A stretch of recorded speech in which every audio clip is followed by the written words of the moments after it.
Kamanchovat, and welcome to Vienna. Could you please describe how you interact with the European institutions, taking into account that the European Union and the member states and the Parliament have not recognized your last elections and regard Salome Zurabišvili as legitimate president? Thank you very much for your question.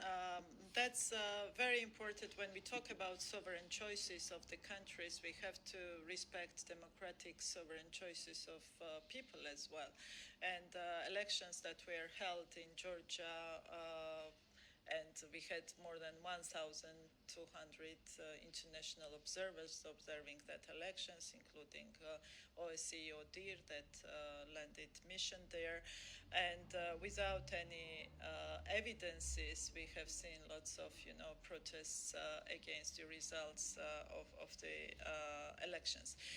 One thing is very important. When you talk about people, when we talk about respecting sovereign choices, that is very important to respect the choices of any population, including Georgian population, that made their choice and in a free environment, and nobody can claim that they had no choice, they had no possibility. Every political party in Georgia had possibility to register, every political party had possibility to run, and performance is performance, and people make their own choice, and everybody needs to respect that.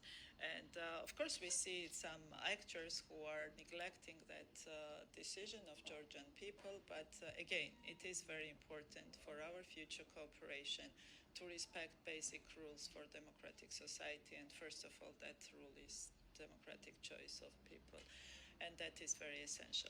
On European Union side, that is very important to have frank and good cooperation with our partners.